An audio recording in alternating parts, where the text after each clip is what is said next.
उड़ीसा की राजनीति आज एक ऐसे मोड़ पर खड़ी है जहां सब कुछ उलट पुलट हो रहा है।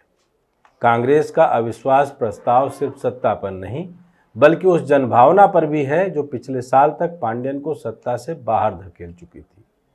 समय का पहिया घूमते घूमते अब वहीं लौट आया है जहां गांव देहात के लोग बंद पड़ी योजनाओं और ठहरे हुए काम को देखकर पांड्यन के दिनों को याद कर रहे हैं। कुल मिलाकर उनको लग रहा है कि पांड्यन अभी भी जिंदा है। उधर धर्मेंद्र प्रधान की राजनीतिक दलाली का दौर भी ढलान पर है, क्योंकि उनके स्थान पर अश्विनी वैष्णव नई ताकत के रूप में उभर चुके हैं और अब तो मोहन मांझी की सत्ता के ऊपर जीसी मुर्मू की परछाई मंडराने लगी है। जैसे कभी छत्तीसगढ़ में रमन सिंह के बाद चुपचाप सत्ता का हस्तांतरण हुआ था। यह सब मिलकर संकेत दे रहा है कि उड़ीसा की उड़िया अस्मिता का तिलिस्म बिखर रहा है और इतिहास की कड़ी में अब कलिंग की पुरानी यादों के बीच एक तमिल पांड्यन फिर से लोगों के मन में वापसी कर रहा है। यानी अभी भी पांड्यन उड़िया की हर एक गली गलियारों में और सोच में दमदार तरीके से जिंदा है। नमस्कार, मैं डॉक्टर विजय शुक्ल। उड़ीसा की राजनीति में एक ऐसा नाम है जिसने पिछले एक दशक में न सिर्फ प्रशासनिक ढांचे को हिलाकर रख दिया बल्कि जनता की सोच, गांव की उम्मीद और सत्ता की धारा को भी बदल कर रख दिया। वीके पांड्यन। पांड्यन की कहानी केवल एक अधिकारी की कहानी नहीं है, यह उस व्यक्ति की यात्रा है जिसने सत्ता के गलियारों में अपनी सूझबूझ और रणनीति से नवीन पटनायक की बीजू जनता दल को 2 दशक तक अजेय बनाए रखा और फिर उसी पार्टी की सत्ता को भाजपा के हाथों सौंपने में अदृश्य भूमिका निभाई।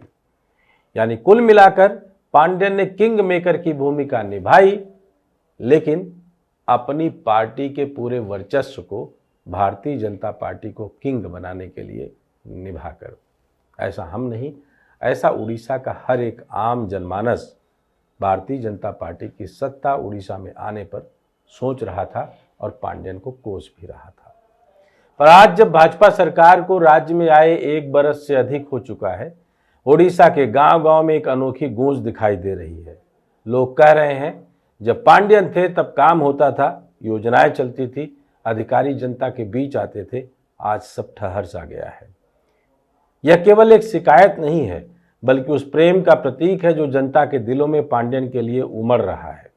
यह प्रेम इतना गहरा है कि यह भाजपा सरकार के लिए खतरे की घंटी भी बन सकता है और बीजेपी के टूटते ताने बाने को फिर से जोड़ने का आधार भी। पिछले 2.5 दशकों में उड़ीसा की राजनीति का एक बड़ा मिथक रहा है कि भाजपा और बीजू जनता दल के बीच जो भी तालमेल या टकराव होता है उसमें केंद्रीय मंत्री धर्मेंद्र प्रधान ही सेतु का काम करते हैं। यह धारणा न सिर्फ उड़ीसा में बल्कि दिल्ली के सत्ता के गलियारों में भी गहराई से बैठी रही कि धर्मेंद्र प्रधान ही वह चेहरा है जो उड़ीसा के मुद्दों को केंद्र तक पहुंचाते हैं और केंद्र के संदेशों को उड़ीसा में स्थापित करते हैं। इस मिथक ने भाजपा को उड़ीसा की राजनीति में एक जगह दिलाने के लिए अपनी कवायद और अपनी रणनीति को बदलने पर मजबूर किया।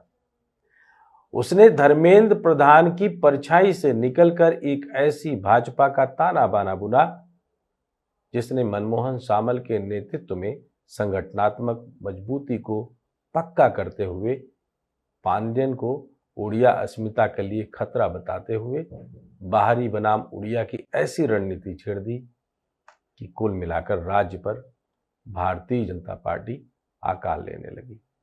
1 बरस में धर्मेंद्र प्रधान का कद उड़ीसा में धीरे धीरे कम होता जा रहा है और केंद्र में उनकी भूमिका भी सीमित होती चली गई है। इसका सबसे बड़ा कारण है अश्विनी वैष्णव का तेजी से उभार।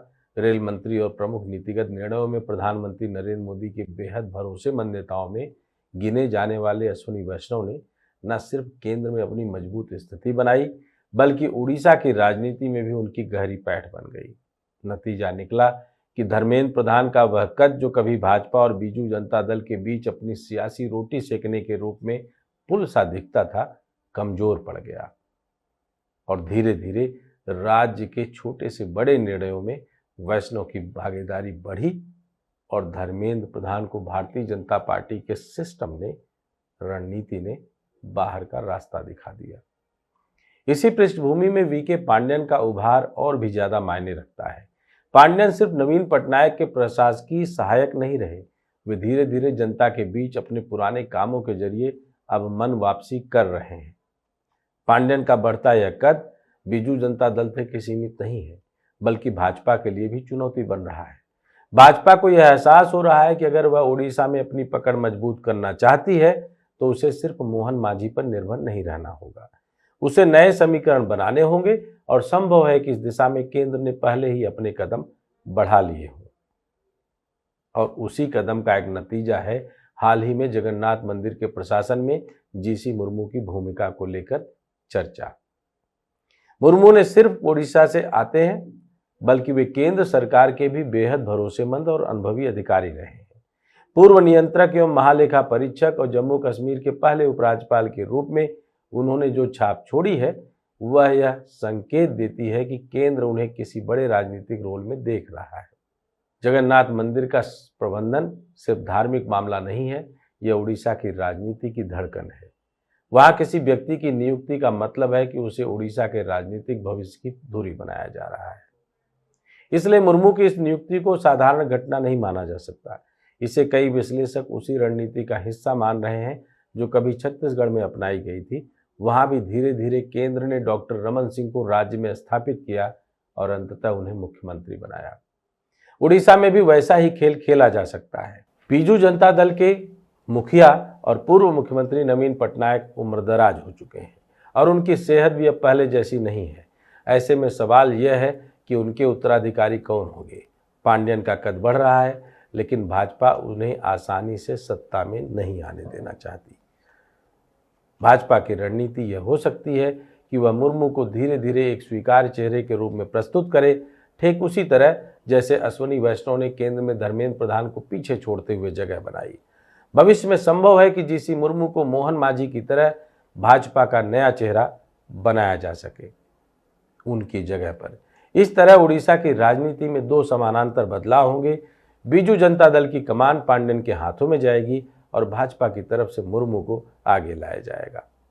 इस पूरे खेल में सबसे दिलचस्प बात यह है कि पांड्यन और धर्मेंद्र प्रधान के बीच सीधा टकराव नहीं है, बल्कि यह एक ऐसा गठजोड़ हो सकता है जो भविष्य में उड़ीसा की राजनीति को पूरी तरह से बदल दे।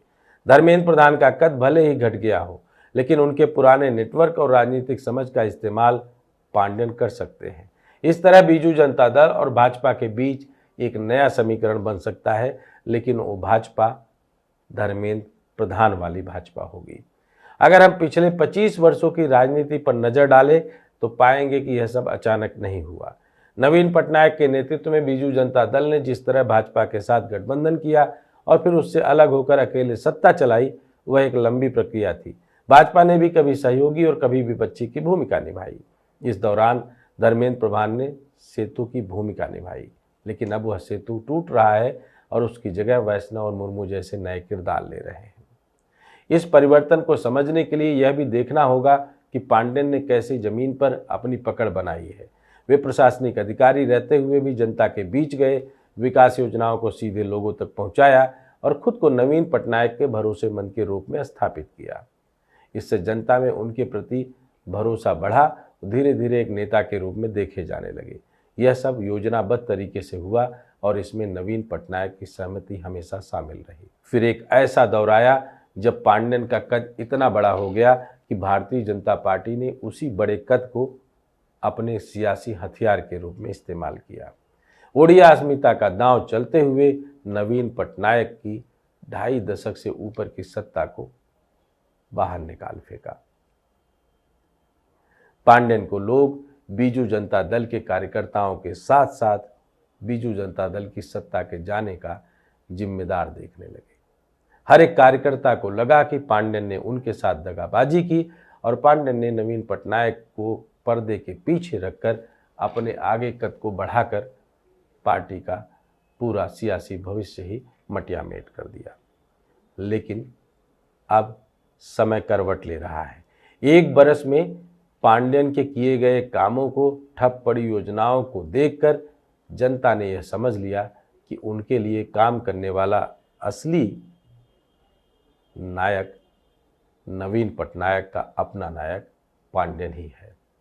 अब जब पांड्यन का कद इतना बढ़ गया है कि वे बीजू जनता दल के वास्तविक नेतृत्वकर्ता बन सकते हैं, क्योंकि अब गांव-गांव से उनके लिए बातचीत शुरू होने लगी है, तो याद कीजिए उस दौर को जब हमने कहा था कि पांड्यन अध्यक्ष नहीं बनेंगे, बल्कि एक कार्यकर्ता के रूप में रहते हुए पार्टी को एक अलग धार देंगे, और हुआ भी वही था।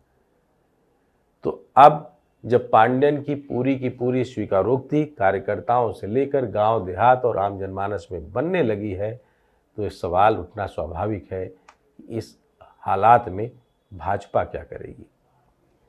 क्योंकि सत्ता में तो भाजपा है, लेकिन भाजपा के पास फिलहाल दो विकल्प हैं। पहला, वह पांड्यन के उभार को रोकने की कोशिश करे, और दूसरा, वह उनके साथ किसी न किसी रूप में तालमेल बिठाए और उनको फिर से सियासी हाशिए पर ढकेल दे। पहले विकल्प को लागू करना कठिन है, क्योंकि पांड्यन के पास प्रशासनिक अनुभव और जनाधार दोनों है, इसलिए भाजपा का ध्यान अब दूसरे विकल्प पर तेजी से बढ़ सकता है। यही कारण है कि मुर्मू की नियुक्ति को एक बैकअप योजना के रूप में देखा जा रहा है। यह रणनीति भाजपा के लिए सुरक्षित रास्ता हो सकती है, क्योंकि पांड्यन की सोच को काट देने के लिए एक आधिकारिक जमीनी रूप से जुड़े हुए उड़िया जानकारी रखने वाले मुर्मू की भूमिका अपने आप में कमाल का हथियार हो सकती है। वो कहते हैं कि लोहे को लोहा काटता है। लेकिन इस समय जो तस्वीर बन रही है वह यह है कि उड़ीसा की राजनीति में तीन ध्रुव बन जाएंगे। पांड्यन के नेतृत्व में बीजू जनता दल, अश्विनी वैष्णव के इर्द गिर्द केंद्र की भाजपा और मुर्मू को एक वैकल्पिक चेहरे के रूप में तैयार करने की कोशिश। धर्मेंद्र प्रधान का कद भले ही घट गया हो, लेकिन वे पर्दे के पीछे से अपनी जमीन शायद ही कभी खाली होने दें। पांड्यन के लिए अवसर भी है और चुनौती भी। अवसर इसलिए कि वे उड़ीसा की राजनीति में निर्णायक भूमिका निभा सकते हैं और खुद को नवीन पटनायक के उत्तराधिकारी के रूप में स्थापित कर सकते हैं। चुनौती इसलिए कि भाजपा उन्हें इतनी आसानी से यह स्थान नहीं लेने देगी। आने वाले समय में यह देखना दिलचस्प होगा कि क्या पांड्यन और धर्मेंद्र प्रधान मिलकर एक नया सियासी गठबंधन बनाते हैं, या फिर भाजपा और बीजू जनता दल के बीच सीधा टकराव होता है। अभी तक जो संकेत मिल रहे हैं वे यह बताते हैं कि पर्दे के पीछे कई तरह के प्रयोग चल रहे हैं। यह भी संभव है कि वर्तमान घटनाक्रम केवल एक बड़े राजनीतिक नाटक का ट्रेलर हो, जिसकी शुरुआत कांग्रेस ने अविश्वास प्रस्ताव के रूप में रखी है, लेकिन यह चिंगारी भड़काने के लिए काफ़ी हो सकती है। भाजपा के उन चेहरों के लिए जो धर्मेंद्र प्रधान के करीबी थे, भाजपा के उन चेहरों के लिए जो मोहन मांझी के नेतृत्व में सत्ता में बने तो हैं, लेकिन उस नेतृत्व को बदलने की राह देख रहे हैं। उड़ीसा की जनता के लिए यह समय बेहद निर्णायक है। उन्हें यह तय करना होगा कि वे पांड्यन के नेतृत्व में बीजू जनता दल को आगे बढ़ाना चाहते हैं या भाजपा को राज्य की सत्ता में पूरी तरीके से जैसे काबिज है वैसे ही काबिज रखना चाहते हैं। लेकिन इतना तय है कि उड़ीसा की राजनीति अब पुराने ढर्रे पर नहीं चलेगी। पांड्यन, अश्विनी वैष्णव, धर्मेंद्र प्रधान और जीसी मुर्मू जैसे नए किरदारों के साथ यह खेल और भी जटिल और रोचक हो जाएगा। जो भी हो, यह साफ है कि आने वाले कुछ वर्षों में उड़ीसा की राजनीति सिर्फ राज्य की सीमाओं में नहीं बंधी रहेगी, इसका असर राष्ट्रीय राजनीति पर भी पड़ेगा और संभव है कि यह प्रयोग भविष्य में अन्य राज्यों में भी दोहराया जाए। जैसे कभी छत्तीसगढ़ में डॉक्टर रमन सिंह को केंद्र से लाकर मुख्यमंत्री बनाया गया था, वैसे ही उड़ीसा में भी केंद्र की छाया धीरे धीरे गहरी होती जाएगी। पांड्यन के लिए यह एक परीक्षा की घड़ी है। वे उड़ीसा की राजनीति को एक नए युग में ले जा सकते हैं, लेकिन यह तभी संभव होगा जब वे भाजपा की रणनीतियों को समझकर उनका मुकाबला कर पाएंगे। वही भाजपा के लिए यह मौका है कि वह उड़ीसा में अपनी जड़ें और गहरी करे और बीजू जनता दल के प्रभुत्व को खात्मे की तरफ ले जाते हुए पूरा जोर शोर लगा दे। यह संघर्ष सिर्फ दो दलों के बीच नहीं है, बल्कि यह इस बात का संकेत है कि आने वाले वर्षों में भारत की राजनीति का चेहरा कैसा होगा। इन सबसे इतर हटकर आपको बता दें कि उड़ीसा में पांड्यन जिंदा है की भूमिका और जनमानस में उसकी यादों का मन वापसी करना कहीं न कहीं सियासी हलचल के साथ साथ एक जिम्मेदार विपक्ष को जागृत करने वाला खेल भी खड़ा कर सकता है। लेकिन देखना यह है कि टाइगर पांड्यन के रूप में क्या वाकई जिंदा है। जय हिंद, जय भारत।